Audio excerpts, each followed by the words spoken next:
folks, Captain Paul here, and today I want to talk about America's Great Loop and a budget. But before we get started, a couple things. Going to Costa Rica this week. Why is that special to me? Well, long time ago, this is a long time ago. Hey, guys, leave a comment down below. How you guys liking the video? I'm doing it outside. It's not so windy today, so I'm able to come outside here and do a video. And I also washed Southern Estate, gave her a little bath this morning. So anyway, but before we get started, I am leaving for Costa Rica Monday, tomorrow actually. I work a shift tonight at Little Palm, and then I head to Costa Rica tomorrow. And why is Costa Rica special to me? Well, a long time ago, this was like a mentor of mine many years ago. I wish I had listened to him much sooner in life, but I didn't, because he has some very basic sayings that he used to say to me, and three of them that I can particularly remember. His name was Alex Coronas. I went to high school with his nephew. We played football together, very good friends. Nick has passed away since, and so has Alex. But anyway, he used to go to Costa Rica every year for about twice a year, I think, ever since all the time that I knew him. And I met him at a very young age. And for you guys that don't know it, when I was very young, let's say 24, 25, 26 years old, he rented me my first cabinet shop, and I also bought my first house through him. One of his great sayings to me that he always said was, hey, any fool can make money, try and save some of it. Never steal from widows. I don't know why he said that, but he always used to say that to me. And then he said, once your house is paid for, Paul, your life changes. And he's absolutely correct on that. As you guys know, I live full-time on Southern Estate here. Southern Estate is a 44-foot motor trawler yacht. I've done America's Great Loop on it, and I've also done the Bahamas in it now. And I continue to live on it full-time, and she's paid for 100%. So for me, life is, like he said, once your house is paid for, your life changes. And he's correct on that, because now I can go and I can adapt and do anything that I need to do because I don't have any payments. And it's a very simple process, or his lessons were very simple. Put 10% away of your money, just like anybody else would tell you, and also give to charity when you can. So I do both. I do probably a little over 10% to savings, a little over 10%. Even today, I practice those standards, and that's why I was able to put together a budget for America's Great Loop. I learned at a very late age. I'll try and link that video right here, because I tell you my story. I was dead broke, 48 years old, didn't have a penny to my name, like a zero. You lost everything. Everything was repossessed. Everything was taken. And you just get into that. I think that part of your life, we just overextended, and I woke up one day and said, hey, that's never going to happen again. So here I am 10, 12 years later, doing America's Great Loop. And I was able to pay cash for the boat and for the trip. And I had a pretty decent budget back then. And I didn't know anything about the loop. I guess, like I said, last week's video was about America's Great Loop, about doing the loop. This week we're going to talk about, can you do the loop on a budget, on a limited budget? And we'll talk a little bit about my experience on the loop and what kind of budgets we saw out there on America's Great Loop. So one of the things are, can you loop today on a very limited budget? And the answer to that is yes, because I've always said this in a lot of different videos, is as long as you have a budget, you can do anything. You just have to, and then you have to stay within that budget. And also, another thing I want to make crystal freaking clear, like if you're all in budget, mine was like $150,000. And I know that sounds like a lot of money, but don't forget, remember, I spent that on, let's say 100,000 of that was for the boat. So then 50,000 to go do the loop. And then I'm able to recoup that $100,000. You hope to be able to, but again, a boat is a bad investment, and that's bad advice, to think that that's even possible, but you can put that into the equation. But the number one part of the equation is you got to have the money to be able to do any of it. Some people will try and do that through loans and stuff like that. And I guess you can do it, but that's a different lifestyle. I do, I'm a cash is king type person, and it's just my philosophy. And I live by simple, basic rules. Are if I have the money, I do it. If I don't have the money, I don't do it. And then, putting that 10% away every month, or every time I get paid, 10% goes into savings, 10% goes to charity, stuff like that. Those are just very, very simple rules. Those are the two number one things that I do after I get paid, and then I'm able to put together budgets like this trip for Costa Rica. Talk about it real quick before we get started on the video today, of talking about doing America's Great Loop on a budget and what our experience was and our type of budget. And so, I was talking to my son, and he says, what's our budget for this trip, Dad? And I said, well, it's not really about the money, son. It's about the experience, and it's about our life. And that's what this no regrets channel, it started that way, and that's what it is. And so, I'd rather live with the memories and not live with, I don't need to die with any money in my bank account. I really don't. So for me, trying to convey that message and tell people, that it's time to start living. We're going to go into some difficult financial times. And it doesn't matter though, if you're 60, 65, 70 years old, it's time to really start thinking about, what do you want to, where do you want to go? Do you want to take your money to your grave, or do you want to take your memories to your grave? And so for me, I want to take the memories to my grave. Anyway, so we're out there and we're doing America's Great Loop. Like I said, our all-in budget was $150,000. And when you're doing that, so you can't buy a boat that costs $150,000. I mean, it's ridiculous. I mean, if your all-in budget for doing America's Great Loop is $150,000, you cannot spend $150,000. Doesn't mean you go out and spend $150,000 on a boat. You got realistically, you probably have about a $50,000 boat budget, because then that boat needs about another $25,000 before you should even really start the loop. And it's a process that takes time, especially on these limited budgets. Now, when we're out there doing America's Great Loop, I saw every single budget. You can say the guy out there, that he's out there kayaking, in a kayak, his budget could be 20 grand. I got a guy out there in a 32-foot Albin, and his budget, is much less. His all-in budget maybe $50,000, because he paid $20,000 for the boat. He had no refrigeration, no refrigerator. It was just a different loop experience. Then you get out there with the guys that have millions of dollars. We were with a guy for a couple days and he was in a 52 Riviera. And that boat, we all know, $2.3 million, whatever it cost. And his whole looping experience was much different than ours. I want to hear in your comments though, because I think going slower is actually better. You're not going to believe this, but one time we were in the loop and we were on the river system. And for you ladies, especially your husbands trying to talk your ladies into it, Bev did not, she wasn't super excited about the loop. But in the end, I think she enjoyed it, and she just, a lot of negativity, the snakes, blah, blah, blah, and all this stuff. But in the end, she thought the river system was going to be the worst part of the loop, but that actually turned out to be the best part of the loop for her. And a lot of that was the negativity of wake up and there's a snake on the boat. We didn't experience any of that on our loop. So anyway, it just wasn't in our experience, so I can't report any of that. But what we did see, and this is going slow, like he's in that 52 Riviera, he's able to get speeds of 30 knots, and his looping experience, he told me, he says, Paul, I get up in the morning, I do, I drink my cup of coffee, I have my meeting, and then we don't have to leave the dock till 10 o'clock, and they only have 2 hours of driving the boat, where we have 6 to 7 to 8 hours of driving the boat every day, because the loop breaks down into basically it's a little over 90 days of 50-mile days, and you completed the loop. So if you break it down to the small pieces like that, how much fuel does it cost? How much money do I need to spend on overnight stay? And I think everybody has the dream of that we're going to throw the anchor out, we're going to do this, but in the end we ended up probably staying at the marinas a little bit more, and that's probably where I went over budget a little bit.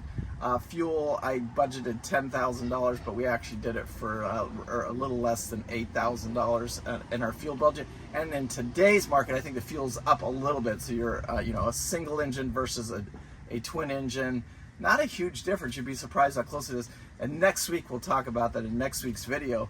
where we will say single engines versus twin engines, and then a Ford Lehman versus Perkins. Because when I was out there, this is a great boat. Is a great example. Is Tim's got this 40-foot DeFever down in Louisiana, and he wants to sell that boat for $60,000. So that'd be a great boat for somebody with a $150,000 budget, and that runs twin engines. But next week we'll talk about what my opinion is between Perkins and Lehman, because there's advantages and disadvantages to both. I actually looped with a guy that was running Perkins, and he was running that exact same boat. Actually, his has same year and everything. I think his was a 79, except his was a single screw Perkins, and Tim's is a twin screw Perkins. So, and I just think that would be a good loop, and I think it would be a good boat with somebody that had, good solid bones to start with, and somebody that had that all-in budget of $150,000. And when I say that 150, don't forget even that $50,000, that's living expenses, if that makes sense. So that's like, that's like probably my normal every week. What I spend is $1,000 a week. So that's basically all I spent while I was doing the loop, is that $1,000 a week. That was for fuel, food, places that we stayed. And again, your fuel is your fixed cost. You can't get away from that. And again, we'll talk about that in next week's video. Which one, if you're doing it economically, what your fuel burn will be, which we all know.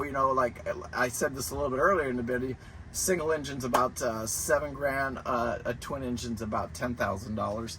And I think today it might be a slight bit higher than that, but you can add another $1,000 to that. A lot of people think that fuel is your most expensive cost, but the most expensive cost to the loop is the actual boat itself. Then after that, one of the big ticket items is fuel. But then you've got your when you're budgeting, are you going to stay in marinas or you're not going to stay in marinas? You can adjust for those situations. A lot of people stay in the marinas every night. And I think, like I said earlier, we all say that we're not going to stay in the marinas, which me and Bev did a lot of mooring balls, and we enjoyed that, and it worked well for us. And that's one way that we were able to save money and keep it within our budget. Budgets are made to be broken, but you got to still have some somewhere you've got to say, hey, this is it, and stick to that. You know what I'm saying? And if it does go over, like we had reserves in my $150,000 all-in budget, I had $10,000 put away for if we had major engine problems or something like that. And I think you got to have that in your budget. So again, you got to have a little bit of money put away to do this trip. I think there's people out there that do, that finance, but they have the money backing that financing, if that makes sense, and that can work. But for me, I don't have a retirement check. I don't even know, at the time, we no Social Security, no nothing. It was all just cash out of our pockets. Happened to lose my job from COVID. I'll put the video here of us starting all over again. Like basically 48 years old, dead broke. I didn't have anything, and then here I am 10 years later, lost my job to COVID, and here we're out here doing America's Great Loop. And it was all just the basic principles of saving money and learning how to invest money and stuff like that, which I did all that. And now I'm kind of reaping the rewards of doing that and having the discipline to do all that. Again, taking it all the way back to when Alex taught me just the basic principles of saving and putting away money and then stuff like that.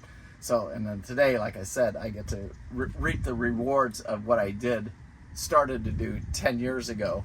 And then now, older, as I get older here, I'm starting to say, wow, that was a great decision. I wish I'd started it much earlier in life, and I'd be on my Fleming right now, but I didn't, and we'll see, you know what I'm saying? I still got a lot of investments out there, so hopefully the Fleming's coming down the road very, very soon. If it's not, I'm going to do, in some upcoming videos here, I'm really getting into that mindset of taking Southern Estate back out on the road again, do another tour with her, and I want to go do, head actually west and go over to Mexico and, maybe hit Cuba and then Mexico and stuff like that, and so we'll see that.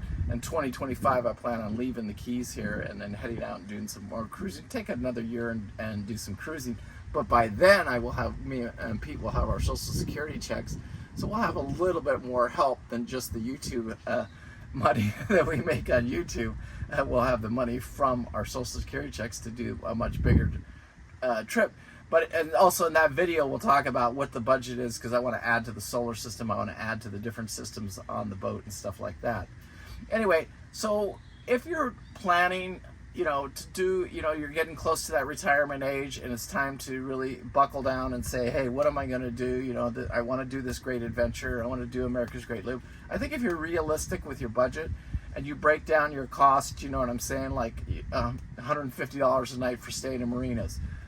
This is the number of, you can just take the fuel. I mean, believe it or not, and again, next week's video, we'll talk about Ford Lehman versus Perkins, and what the fuel burn will be. But you can break it down, it's 5,000, 5,500 miles, and you basically, on a single engine, you get 3 miles a gallon. On a twin engine, you get 2 miles a gallon. And I know that doesn't, why don't I get it twice? Well, it still takes inertia, it still takes power, and it's just the math and the physics of it, of running, but twin engines is a lot more expensive, but a single engine, you would think you would get like 4 miles a gallon, and that's just not true. It's all about speed, believe it or not, with fuel mileage. And those are fixed costs. You can't get away from fuel costs. You can't get away from the slip costs. I think after this COVID, I think everybody drove the prices of marinas up, so that would be a little bit more money. The cost of food is a little bit more money. So I still think you can do it easily today, with a $150,000 all-in budget. Now, again, should that be, if that's your budget for doing it, and again, you'll recoup some of that money, because when you go to finish the loop, more than likely you're going to sell the boat, or go do the Bahamas or something like that, but then eventually you're going to sell the boat. And then recoup a lot of that money, and then a lot of that money is just your living expenses from what, that's what you're doing right now. You're going to go buy those groceries anyway. You may go to a hotel and stay anyway. You might go on vacation. So if you kind of ladder all those together, it's pretty much money you're going to spend anyway. And so why not go do America's Great Loop like I did? It was a fun adventure. I'm glad I did it. I'm glad it's over. I can remember doing the loop. One of the experiences that I had on it, because Bev always, her big thing was the river system, and I don't know why, but she was scared of that river system. And I think it was the negativity she would see on like Facebook or something like that. But I remember we're all three sitting up here one day, and we're all just in awe. I couldn't even get the camera out. We're coming down the river. A lot of eagles on the river system, at a certain stretch of that river system. Anyway, we're all sitting here and we're looking. And this eagle comes right in front of the boat, and he dives down, he picks up a fish, and comes right back up in front of us, and he couldn't have been like 30 feet from the boat. It was probably one of the most beautiful things I've ever seen in my entire life.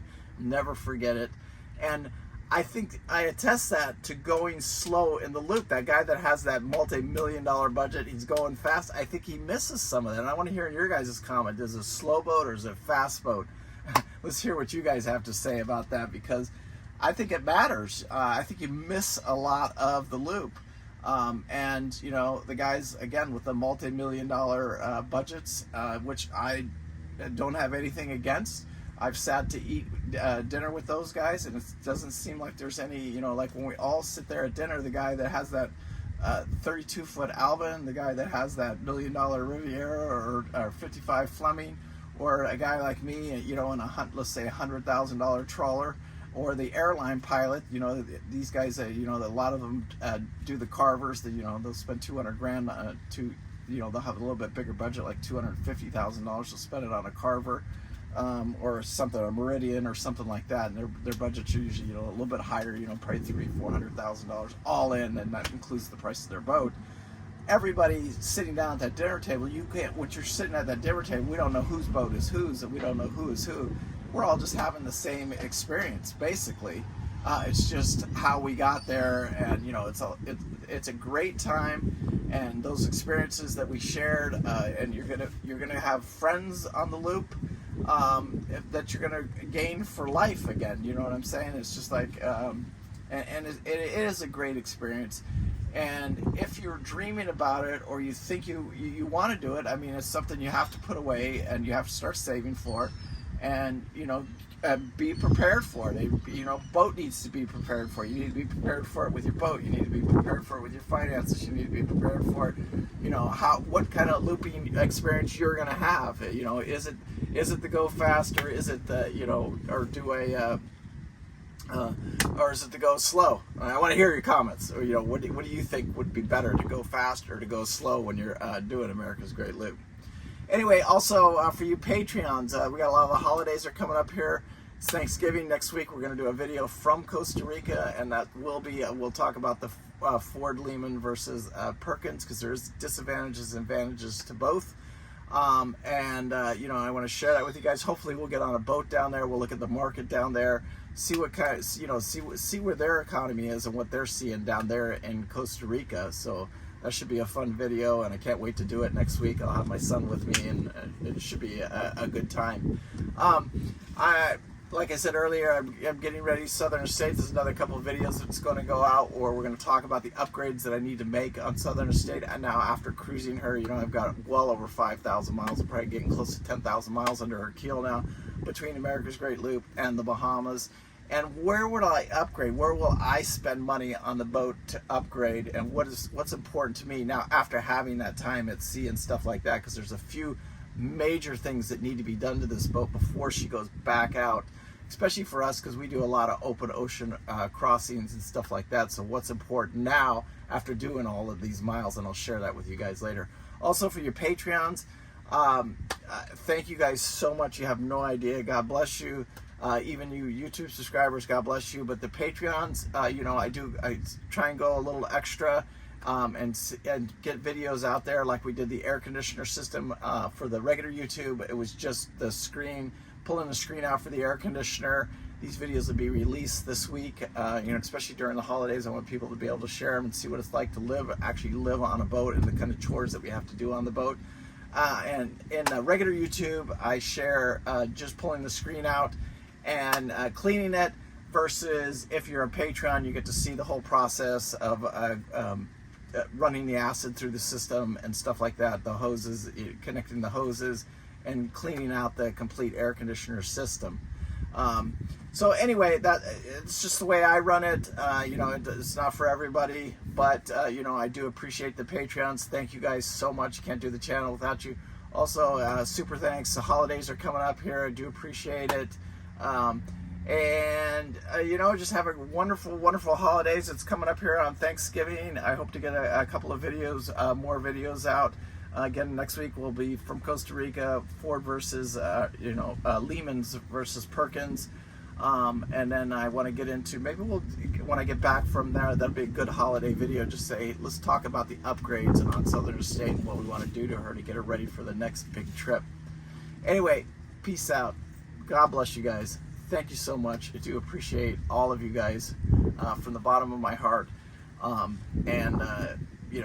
see you next week, and be good or be good at it. And remember, live life with no regret. I do. And thank you so much. Bye.